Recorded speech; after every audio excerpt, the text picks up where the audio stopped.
రాజన్న సిరిసిల్ల జిల్లాలో కాకులు పగబట్టాయి. అవును, మీరు విన్నది నిజమే. సిరిసిల్ల బస్టాండ్ ప్రాంతంలో కట్టమైసమ్మ గుడి వద్ద మనుషులను కాకులు కాళ్లతో తంతున్నాయి. వచ్చిపోయే వారిపై కాకులు కాళ్లతో దాడి చేస్తున్నాయి. అయితే బస్టాండ్ నుంచి బయటికి వెళ్లేవారు లోపలికి వచ్చే మగవారిపైనే కాకులు దాడి చేయడం మరో విశేషం. దీంతో కాకుల దాడితో బస్టాండ్ పరిసర ప్రాంతాలు వారు బెంబేలెత్తిపోతున్నారు.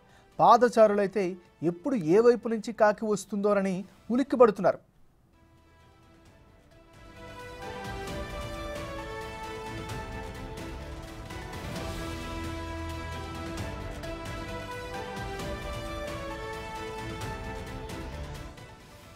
రాజన్న సిరిసిల్ల జిల్లాలో కాకులు పగబట్టాయి.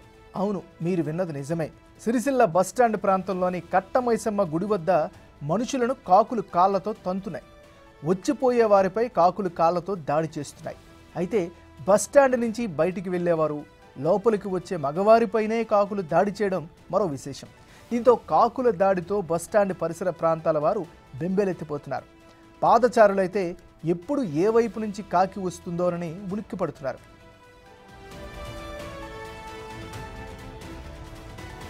ఇదే అంశానికి సంబంధించి మరింత తాజా సమాచారాన్ని మరి రిపోర్టర్ శ్రీనివాస్ అందిస్తారు. శ్రీనివాస్, చెప్పండి.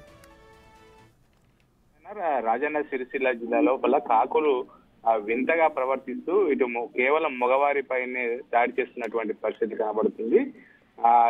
సిరిసిల్ల పట్టణము పాత బస్టాండ్ సమీపం లోపల ఉన్నటువంటి కట్టమైసమ్మ గుడి వద్ద పాదచారులు వెళ్తున్నటువంటి సమయం లోపల ఇటు కాకులు వచ్చి తలపైన కాలుతో తన్నుకుంటూ వెళ్తున్నటువంటి విచిత్ర సంఘటన చోటు చేసుకున్నాయని చెప్పుకోవచ్చు. అయితే ఆ కాకులు మాత్రం అక్కడ అటు నుంచి వెళ్ళేటువంటి పాదచారులు వెళ్ళేటువంటి సమయం లోపల ఆడవారు వెళ్తున్నప్పుడు వారిని ఏమనట్లేదు, కానీ కేవలం మగవారు మాత్రం వెళ్తున్నప్పుడు మాత్రమే తలపైన తంతు చెట్టు కొమ్మల పైన పైకి ఎగిరి వాళ్తున్నటువంటి పరిస్థితి కనబడుతుంది. ఇదంతా కూడా దాదాపుగా ఈ రోజు ఉదయం సమయం లోపల దాదాపు 2 గంటల వరకు కూడా కాకులు ఈ విధంగా విచిత్రమైనటువంటి ప్రవర్తనతో ఇటు మగవారిపైనే కాలితో తంతు కూడా చేసినటువంటి దృశ్యాలు ఇటు కొంతమంది తమ కెమెరా లోపల బంధించినటువంటి పరిస్థితి కనబడుతుంది. అక్కడ 10ల సంఖ్య లోపల మగవారి పైన మాత్రమే ఆ కాకులు తన్నేటువంటి దృశ్యాలు అయితే మనం చూడవచ్చు.